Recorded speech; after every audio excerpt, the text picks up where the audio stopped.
दोस्तों आप देख रहे हैं नया इनकलाब टीवी न्यूज़। ये वीडियोस जो आपने देखे ये 9 अक्टूबर के जुलूस ईद मिलादुन नबी सल्लल्लाहु अलैहि वसल्लम के वीडियोस है।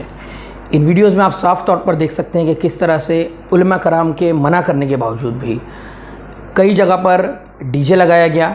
उसके बाद में इस डीजे की धुन पर किस तरह से ये नौजवान डांस कर रहे हैं, नाच गाना कर रहे हैं उस नबी पाक के नाम पर जिसने सारी दुनिया को डिसिप्लिन का सबक दिया। और नाच गाना जिन्हें बिल्कुल ही पसंद नहीं था, इस तरह का डीजे लगाकर नाच गाना करना ये कहाँ तक जायज़ है? कौन लोग हैं जो इस तरह का काम कर रहे हैं? जुलूस ईद मिलादुन नबी सेंट्रल कमेटी, इनकी तरफ से ये अपील की गई थी, मोइन मियाँ साहब किबला की तरफ से अपील की गई थी कि आप डीजे ना लगाएं और उनकी हिदायत पर अमल करते हुए कई जगहों पर डीजे नहीं लगाया गया। लेकिन किस्मत कॉलोनी हो गई, इसके बाद फला गार्डन के पास तनवर नगर का हिस्सा ले लीजिए आप, कौसा में कई जगह पर तो तलवारें भी चलने की खबरें हमने सुनी है कि लोगों ने तलवारें भी लहराई हैं। तो क्या जुलूस ईद मिलादुन नबी में ये जिस तरह का इन्होंने हरकतें की हैं इन नौजवानों ने, क्या जायज़ है? किस तरह का मैसेज आप गैर कौमों को देना चाह रहे हैं? क्या उलमा कराम ने जो आपको कहा वो आपके लिए कोई अहमियत नहीं रखता? मौजूदा हालात को देखते हुए क्या आपको इस तरह की हरकतें करनी चाहिए? ईद मिलादुन नबी, नबी पाक की विलादत का दिन, उस दिन उनकी आमद का जश्न मनाया जाता है। उस दिन मुसलमान अपने आप को प्रेजेंट करते हैं। ये प्रेजेंटेशन का दिन था कि हम जिस नबी की उम्मत हैं आज उसकी विलादत का दिन है। तो क्या डीजे लगाकर इस तरह से नाचना, इस तरह से डांस करना, इस तरह से ऊधम मचाना ये जायज़ है? क्या यही इखलाकियात की मिसाल आप गैर कौमों को देना चाहते हैं? ईद मिलादुन नबी सेंट्रल कमेटी के खालिद अशरफी साहब ने ये शिकायत की थी कि शहर में परमिशन प्रशासन की तरफ से ना होने के बावजूद भी कुछ ऐसे सियासतदान, कुछ ऐसे नेता है जो यंगस्टर्स को खुश करने के लिए और सियासी फ़ायदा हासिल करने के लिए डीजे लगाने की परमिशन देते हैं। माहौल ख़राब ना हो, इसको देखते हुए पुलिस प्रशासन ने कार्रवाई नहीं की। उन्होंने सोचा कि त्यौहार का मौका है। तो क्या इस्लाम में ये चीज़ जायज़ है? शरीयत इसकी इजाज़त देती है?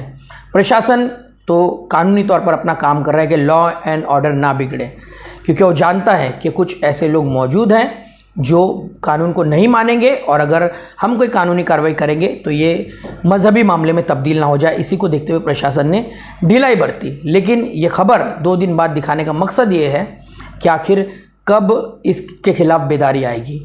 मोइन मियाँ का जुलूस जैसे ही गुजरता फ़ौरन डीजे बंद कर दिए जाते उनकी आमद का सुनकर, वो आ रहे ये सुनकर, लेकिन उनके गुजरते ही डीजे शुरू हो जाते हैं। ये भी सुनने को मिला कि मुमरा शहर में डीजे लगाने का कंपटीशन हुआ था अलग अलग मोहल्लों में कि किसका डीजे बेहतर होगा, और ट्रकों पर चढ़कर डीजे लगाकर, लाइटें लगाकर किस तरह से डांस किया जा रहा है ये आप अपनी आंखों से देख सकते हैं। उलमा कराम ने इसकी सख्त मनाही फरमाई थी। उन्होंने मना फरमाया था कि आप डीजे ना चलाएं। मोइन मियाँ साहब की बातों को भी इन लोगों ने नकार दिया। हमने आपको ईद मिलादुन नबी सेंट्रल कमेटी की खबर बताते हुए भी यही कहा था कि गैर कौमें यही देखती हैं कि ये कौम अपने उलमा की नहीं सुन रही है, तो फिर ये किस काम की है, इसकी क्या अहमियत है? क्योंकि अगर कोई आपको हिदायत दे रहा है, सही बात बता रहा है, तो आप उसे चुटकियों में उड़ा रहे हैं। और यही पैगाम इन कुछ लोगों की तरफ से इस जुलूस ईद मिलादुन नबी पर गया। उलमा कराम ने यह भी कहा था कि आप दुआएं करें, खैरात करें, और कई लोगों ने किया भी। गौसिया नियाज कमेटी ने संजय नगर पे जिस तरह से लंगर तकसीम करने के लिए रखा था, इसके अलावा शरीफा रोड पर भी गुलापर मार्केट के सामने भी कुछ हजरात ने यहाँ पर लंगर तकसीम का इंतज़ाम किया था। ऐसा शरबत तकसीम कई जगहों पर किया गया। जीवन बाग के लोगों ने डीजे ना लगाते हुए उस पैसे से खैरात के काम किए, लोगों को लंगर तकसीम किया। इस तरह के काम करने चाहिए ईद मिलादुन नबी के मौके पर। लेकिन हम देख रहे हैं कि ये डीजे लगाने का कल्चर सिर्फ कुछ ऐसे लोगों की वजह से जिन्हें बिल्कुल भी डिसिप्लिन की जानकारी नहीं है और उनकी जहालत की वजह से गैर कौमों को बिल्कुल ही गलत मैसेज चाहता है। इसी चीज़ को लेकर सूफ़ी रिसर्च फाउंडेशन के अध्यक्ष अब्दुल हमीद साहिल, जो कि शहर के वरिष्ठ पत्रकार भी हैं, सुल्तान रिजवी जो कि DDS TV न्यूज़ के चीफ एडिटर हैं, इसके अलावा शहर के बहुचर्चित समाज सेवक और MIM नेता अहमद नेता यानी कि अहमद मुख्तार ने अपनी राय का इजहार किया है। उन्होंने काफ़ी नाराज़गी जताई है। उनका कहना था कि प्रशासन और कानून वो तो अपनी बात कहता ही है, लेकिन जो शरीयत का कानून है, जो उलमा कराम ने हुक्म दिया है, उसी को जब हमारी कौम नकारेगी तो प्रशासन और कानून वो कहाँ तक मानेगी। तो क्या इसी तरह से इनडिसिप्लिन हर साल ईद मिलादुन्नबी के जुलूस में चलता रहेगा? क्या इस पर कोई आवाज़ नहीं उठेगी? हमने ये भी देखा कि एक तरफ डीजे पर यंगस्टर्स नाच रहे हैं, नौजवान नाच रहे हैं, दूसरी तरफ कई जगह ये भी देखने को मिला कि उलमा कराम मौजूद थे, लेकिन उन्होंने इस डर से कुछ नहीं कहा कि शायद ये उनके साथ भी बदतमीज़ी करेंगे। तो आखिर कब उलमा कराम कोई सख्त नोटिस लेंगे इन चीज़ों के ख़िलाफ़, ताकि ईद मिलादुन्नबी के जुलूस में ये चीज़ें ना हो? क्योंकि बहुत से लोग हैं जिन्हें ईद मिलादुन्नबी सल्लल्लाहु अलैहि वसल्लम के जुलूस से दिक्कत है, वो इस जुलूस को नहीं मानते। कहीं ना कहीं इन लोगों की हरकतों की वजह से उनकी बातों को तर्क मिलता है। रिजवी साहब, कल आपने एक लाइव किया था अपने चैनल से, ईद मिलादुन्नबी का वक्त था, जुलूस निकला हुआ था, और कल जिस तरह से डीजे बज रहा था फला होटल के पास में, कान पड़ी आवाज़ नहीं आ रही थी, और जिस तरह से वहाँ पर नाच चल रहा था, नाच शरीफ उसमें चलाई जा रही थी या गाना चलाया जा रहा था, वही समझ में नहीं आ रहा था, और किस तरह का डांस हो रहा था। तो ये जो बेहुरमती कल हुई है, जो बेअदबी हुई है ईद मिलादुन्नबी के नाम पर, ईद मिलादुन्नबी के जश्न से इनकार नहीं, लेकिन जो चीज़ें वहाँ पर हुई, क्या वो मुनासिब है? क्या कहेंगे आप इस तरह से? ये तो खैर सरासर गलत है। खुद हम लोगों ने अपने चैनल पे चलाया था, एक प्रेस कॉन्फ्रेंस हुआ था जीवन बाग में, जहाँ पर सीनियर साहब भी मौजूद थे, और उन्होंने कहा था कि अगर डीजे बजा, किसी ने हुड़दंग किया या कोई 3 सीट आया और बगैर लाइसेंस की गाड़ी चलाए तो उसके खिलाफ़ कानूनी कार्रवाई की जाएगी, और पूरे शहर में मैसेज दिया गया। फिर भी जो है इसका उल्लंघन लोगों ने किया है, ये सरासर गलत है। हमको याद है अच्छी तरीके से, जब यहाँ के महाराष्ट्र के सीएम थे सुशील कुमार शिंदे, पुलिस स्टेशन के सामने एक बहुत बड़ा प्रोग्राम हुआ था जैन मंदिर मैदान में, और 10:05 हो गया था। सुशील कुमार शिंदे ने ये कह करके मंच पर नहीं आए थे कि हाई कोर्ट का आदेश है, हम मंच पर नहीं आएंगे और स्पीच नहीं देंगे। जब एक महाराष्ट्र का सीएम कोर्ट की जो है अवहेलना नहीं करता है, सम्मान करता है, तो हम लोगों की क्या बिसात है कि सुप्रीम कोर्ट का आदेश है कि डीजे ना बजाया जाए, 10 बजे के बाद कोई जो है मतलब ध्वनि प्रदूषण नहीं होना चाहिए। तो ये सरासर बिल्कुल गलत है, और हम पुलिस प्रशासन से ये मांग करेंगे, भले ही आपने जो है कुछ नज़रअंदाज किया है कि इंसानियत के नाते त्यौहार को देखते हुए किसी के दिल को ठेस ना पहुँचे, और जो खुशी हो रही है उसमें कोई गम ना पैदा हो, इसलिए उन्होंने नज़रअंदाज किया। लेकिन जिन्होंने कल हुड़दंग मचाया है डीजे को लेकर के और रोड पर नाचे हैं, ऐसे लोगों पर मैं तो चाहूँगा कार्रवाई होनी चाहिए। वो कोई भी हो, चाहे नेता के सपोर्ट में हो, या कोई बड़ा समाज सेवक हो, या शहर का कोई गुंडा हो, या शहर का कोई बड़ा आदमी हो, कार्रवाई होनी चाहिए, और सबके ऊपर होनी चाहिए कार्रवाई जिन्होंने कानून का उल्लंघन किया है।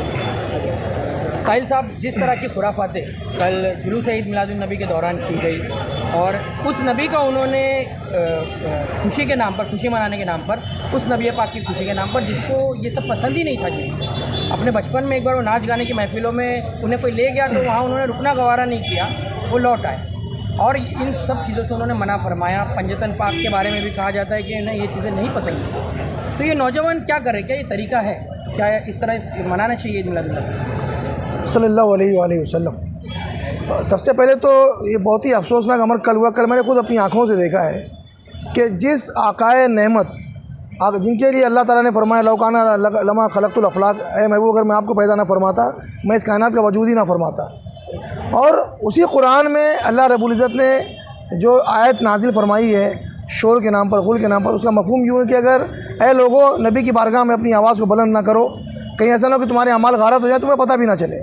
उसके बाद सहाबा कराम का ये मामूल रहा कि बहुत ही अदब से, बहुत आहिस्तगी से बात किया करते थे। एक और क्लिप अभी आपने देखा होगा सोशल मीडिया पर, उस्मानी खलीफा अब्दुल हमीद, उन्होंने जब मदीना शरीफ में रेलवे स्टेशन की तामीर की, वहाँ एक इंजन पहुँचा, उसके शोर की वजह से उन्होंने इंजन को ही रोक दिया कि नहीं, यहाँ पर इस शहर में, शहर मदीना में शोर होगा, ट्रेन की आवाज़ आएगी। यानी आवाज़ ज़्यादा ना हो, शोर ज़्यादा बुलंद ना हो। मदीना को बहुत ही नरम शहर कहा जाता है, ठंडा शहर कहा जाता है, जबकि मक्का शरीफ में जलाल है। लेकिन कल जिस तरह से ईद मिलादुन्नबी के नाम पर हमने देखा कि तूफ़ान बदतमीज़ी, एक हंगामा मचा हुआ था हमारे नौजवानों में। उसमें कितने ही नौजवान चरस गांजे के नशे में थे। एक तरफ हम देखते हैं हज़रत क़िबला मोइन मियाँ जो पीर तरीक़त हैं, बहुत बड़ी रूहानी हस्ती हैं, उन्होंने जुलूस के आने से बहुत पहले से ही अपील करना शुरू कर दिया था कि जुलूस में डीजे नहीं होगा, नो डीजे। लेकिन उसके बावजूद हमने देखा कल डीजे न सिर्फ लगाया गया, हम भी छोटे थे, हमारे छोटेपन से हम देख रहे हैं कि ईद मिलादुन्नबी का जुलूस निकलता है। मिलादुन्नबी मनाने का मतलब सिर्फ ईद मिलादुन्नबी का जुलूस नहीं है, ये खिलाफत तहरीक के वक्त शुरू हुआ था। खिलाफत हाउस बम्बई में कायम है। गांधी जी और मौलाना अली बिरादरान के जो शौकत अली जौहर मोहम्मद अली जौहर, इन्होंने खिलाफत को दोबारा बहाल करने के लिए जुलूस की बिना डाली थी। इसका ईद मिलादुन्नबी से कोई लेना देना नहीं, लेकिन चूँकि अभी एक पहचान बन चुका है, पूरी दुनिया में जुलूस निकलता है। लेकिन जिस शाइस्तगी से निकलना चाहिए, जिस अखलाक का मुजाहरा होना चाहिए, हम छोटे थे, हमारे बचपन में जब जुलूस निकलता था, लोग दरूद व सलाम पढ़ते हुए नज़रें नीचे रखते थे और नारे होते थे और बहुत अदब व एहतराम के साथ जुलूस निकलता था। दो लोग कतार दर कतार खड़े रहते थे और जुलूस का इस्तकबाल करते थे। लेकिन अब जिस तरह से हम देखते हैं कि हमारी माँ बहन बेटियाँ जिस तरह से मेकअप करके निकल रही हैं बाहर, जिस तरह से शैतान को शर्माने वाली हरकतें की जा रही, मैं अपनी ज़बान पे नहीं ला सकता। और हमारे नौजवान जिस तरह से हुड़दंग का मुजाहरा कर रहे हैं, जितनी मतलब वो आपे से बाहर नजर आए, रक्स का माहौल है, एक डिस्को का माहौल था, ऑर्केस्ट्रा का माहौल था, ये सरासर गलत है। ये बिल्कुल ज़ैब नहीं देता हम मुसलमानों को जो नबी के नाम लेवाएं कि वो इस तरह की हरकत करें और गैरों को हम पर उंगली उठाने का मौका मिले। आका अलैहिस्सलाम ने 40 साल की उम्र में ऐलान नबूवत किया, 23 साल के कलील अरसे में आपने इस्लाम को पूरे जज़ीरतुल अरब में फैला दिया। और उनके बाद सहाबा इकराम ने और हम देखते हैं कि अहले बदर रिज़वान अजमईन ने किस तरह से पूरी दुनिया में इस्लाम का बोलबाला किया है। तो उस 40 साल के अरसे में आका अलैहिस्सलाम ने सिर्फ अपने अखलाक को पेश किया है। जिसका अखलाक सबसे बेहतर है वो हमें सबसे बेहतर है। कल अखलाक का मुजाहरा कहीं भी नहीं था। अगर किसी को हम लाके खड़ा कर देते तो वो देखने से कासिर होता। कल एक गैर मुस्लिम खातून भी हमारे साथ चल रही थी जुलूस में, धक्का लगा, शायद उन्होंने कोई एतराज़ किया, ये मैं माफ़ कीजिएगा लेकिन कहना पड़ रहा है। हमारे कुछ नौजवानों का ये बोलना था कि आंटी 14 हो रहे ले। ये कौन सी भाषा का इस्तेमाल हम कर रहे हैं, हम किस ज़बान का इस्तेमाल कर रहे हैं और किसके नाम पर यह जुलूस निकाला जा रहा है और हम क्या पैगाम देना चाह रहे हैं। होना तो ये चाहिए था कि कल हम आकाए नेमत सल्लल्लाहु अलैहि वसल्लम के पैगामात को आम करते हैं, उनकी हदीसों को अंग्रेज़ी में, उर्दू में, हिंदी में प्ले कार्ड लगाए जाते हैं, उनकी हदीसें बयान की जाती, पड़ोसी के ताल्लुक से, समाज के ताल्लुक से, किस तरह हमें समाज में रहना है, उठना बैठना है, तमाम हदीसें भरी हुई हैं, वो हम प्ले कार्ड छोटे छोटे किताबें तकसीम करते हैं। और जैसा कि कल मोइन मियाँ क़िबला ने फरमाया, आपके चैनल पे वो वीडियो आई थी, चैरिटी का काम करते, गरीबों की मदद करते, भूखों को खाना खिलाते, मरीजों को दवाएं पहुंचाते, यतीमों के सर पर हाथ फेरते, जो कैद में हैं उनकी छुड़ाने की कोई तरीका इख्तियार करते। ये सब काम होना चाहिए था, लेकिन बजाय इसके हमने सिर्फ नाच गाने को, हुड़दंगबाजी को, शोर शराबे को, शैतानी काम को दीन समझ लिया। माफ़ कीजिएगा, ये दीन नहीं है।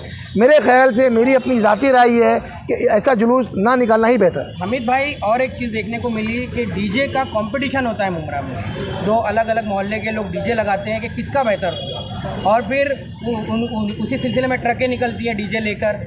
और कल मोइन मियाँ का जब यहाँ से जुलूस गुजर रहा था, जैसे ही उनके जुलूस का वक्त खत्म हुआ, जो डीजे नहीं निकले थे तो लोगों ने रुका रखे थे, उन्होंने 9 बजे के बाद इस पे एक मशहूर है कि जब पर्दा नहीं, जब कोई खुदा से बंदों से पर्दा करना क्या, जब खुदा का ही खौफ नहीं रह गया लोगों को।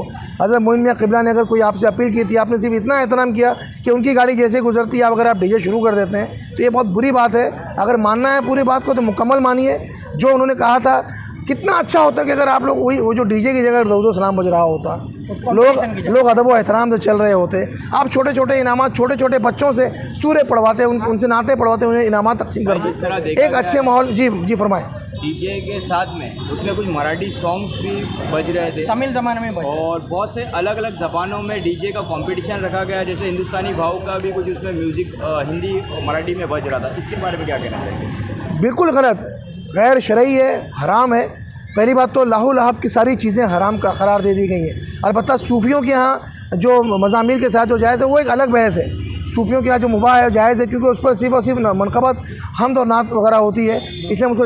लेकिन उससे हटकर लाहू लहाब की सारी चीज़ें हराम है, सख्त हराम है, सख्त हराम है। और कल अगर इस तरह का कोई कंपटीशन कराया गया है ईद मिलादुन्नबी के नाम पर, तो इसकी जवाबदेही बरोज़े हश्र, बरोज़े क़यामत इन सबको देना पड़ेगा, उनको सबका हिसाब देना पड़ेगा। मैं शहर के उलमा इकराम, मैं हमारे सर आँखों पर हमारे सरों के ताज हैं, आपने अपील की, लेकिन मैं उनसे अपील भी करूंगा, दरख्वास्त करूंगा, अमली तौर पर मैदान में उतरने की ज़रूरत है। अब सिर्फ अपील करने से, ऐलान करने से मामला चलने वाला नहीं है। अब हमें सड़कों पर उतर कर अमली तौर पर इन्हें रोकना होगा, तब जाकर ये तूफ़ानी बदतमीज़ी रुकेगा, वरना साल साल ये बढ़ता चला जाएगा। मैं भी इसकी तायद करता हूँ। अहमद भाई, एक लगा ले एक थोड़ा समय शहर के जिम्मेदार शहरी होने के नाते इससे कुछ सवाल लॉ एंड ऑर्डर पे करो। अहमद भाई, शहर के जिम्मेदार शहरियों में से आप समाजी खिदमतगार हैं। एक शिकायत ईद मिलादुन्नबी सेंट्रल कमेटी की जानिब से खालिद अशरफी साहब ने जब प्रेस कॉन्फ्रेंस की थी तब की थी कि शहर में अभी तो करीब है कॉरपोरेशन इलेक्शन भी, तो कुछ नेता वो भी इस चीज़ों की हिमायत करते हैं और उड़ती उड़ती खबरें आई है कि कल जो डीजे इतने शान से लगे थे, बेखौफी से लगे थे पुलिस की मौजूदगी में, उसके पीछे भी कहीं ना कहीं कुछ शहर के सियासी किरदारों की वहाँ पर उनका रोल था, मौजूद था वहाँ पर। तो क्या कहेंगे आप इन चीज़ों पर? सब में पहले तो मैं ये बताऊं कि कल जो मुमरा कौसा के अंदर जो हंगामा बरपा हुआ ये बहुत गलत हुआ। ये उलमाए किराम ने सारे लोगों ने मना किया कि डीजे या कोई लाउड स्पीकर मुमरा के अंदर, तो उनकी बात को मानना चाहिए। उनकी अगर बात मान लिए होते तो एक हमारा एक बड़ापन होता था, हमारी बहुत बड़ी एक जीत होती थी। बाकी इन्होंने ऐसा नहीं किया और इन्होंने जो है जो हंगामा किया और जो जिस तरीके का जो मजाक उड़ाया, इस्लाम का मजाक उड़ाया, ये बहुत गलत हुआ है। मैं इस चीज़ के, और जो हमारे भाई ने बताए काफ़ी देर बोले, इन्होंने बहुत अच्छी बात बोले और ये सब बातों को अमल करने वाली बात है। मुमरा पुलिस ने भी इस चीज़ के बारे में ताकीद की कि कोई भी लाउड स्पीकर बजेगा उनके ऊपर कार्रवाई होगी। तो कम से कम लॉ एंड ऑर्डर का भी ख्याल रखना चाहिए कि हमारे पे कार्रवाई होगी। तो यानी कार्रवाई का डर नहीं तुम्हारे को, ये एक बहुत बड़ी बात है। इसके बारे में ये सोचने वाली बात है। संरक्षण भी थे कुछ नेताओं के उसमें, इस तरह की भी बात नहीं, वो तो देखो राजनेताओं का तो यहाँ पर बहुत बड़ा भाग रहा है, उनका क्या जाएगा। मुमरा कौसा में हमको रहना है, वो रहते थाना में, वो रहते राबड़ी में, वो रहते कहाँ, वो उससे हमारा लेना देना नहीं है। हमको मुमरा में रहने का, तो हमको मुमरा के लॉ एंड ऑर्डर को कायम रखने का है। हमारे किसी भी भाई को तकलीफ नहीं होना चाहिए मुमरा के अंदर। कल हमारे इस्लाम में औरतों को पर्दा करने का हुक्म दिया गया है, पर आप कल देख सकते हैं कि दरगाह गेट पर कल एक वीडियो वायरल हुआ है काफ़ी, एक महिला को गाड़ी पर नाचते हुए देखा गया है और लोग भी उससे मजा ले रहे थे। बहुत गलत हुआ है। इसके बारे में ये जो उलमाए किराम के बारे में सोचे और नेक्स्ट टाइम पे जो है इस चीज़ों के ऊपर सख्ती के साथ में पाबंदी लगाए। आखिर पुलिस ने उन पर अब तक कार्रवाई क्यों नहीं करे, जबकि पुलिस के वहाँ से आदेश था, सख्त आदेश था, जहाँ पर भी डीजे लगेगा हम उन पर सख्ती से कार्रवाई करेंगे। देखो अभी अगर वो सख्ती से कार्रवाई करते तो उसमें राजनेता उछलते, फिर राजनेता उसको फिर है ना अलग माहौल बनाते, वो माहौल बनाते। पुलिस ने भी ये सोची कि माहौल बिगड़े नहीं, लॉ एंड ऑर्डर कायम रहे और बात को दबा दिया जाए, वो बस मामला ये था। और जिम्मेदारी तो हमारी थी, हम पुलिस से जब हमारे दीन की हम नहीं सुन रहे। वो सही था, वो ऐसा कुछ भी नहीं। लेडीज़ आज जुलूस में निकल रही है और उसके बाद जो चरस गांजा पीने वाले जो बेकार लड़के होते हैं जो भगदड़ मचाते हैं और लड़कियों को छेड़ते हैं, तो इसके बारे में आप लेडीज़ को क्या पैगाम देना चाहेंगे कि वो जुलूस नहीं, हमारी माँ बहनों को तो पहली बात निकलना चाहिए। जहाँ पर गर्दी हो वहाँ पर माँ बहनों को जाना नहीं चाहिए, जहाँ तक है वहाँ माहौल बिगड़ने का उनसे भी थोड़ा वो रहता है। अहमद भाई, जैसे कि अभी लॉ एंड ऑर्डर की आपने बात की और पुलिस प्रशासन की आपने बात की और पुलिस ने माहौल बिगड़ने को ना देखते हुए कार्रवाई नहीं की, तो इस प्रशासन से पहले तो शायद जो कानून असली है, जो रसूल पाक का दिया हुआ जो हुक्म है, जो उनकी शरीयत है, वो पहले थी। जब उसी पर हमने अमल नहीं किया इन लोगों ने, तो वो पुलिस प्रशासन क्या चीज़ है, कल से क्या किया? देखो अभी बात तो वही है जो तुम्ही ने बोल दिए। शरीयत की जब बात नहीं मान रहे तो फिर पुलिस की बात क्या मानेंगे। Thank you.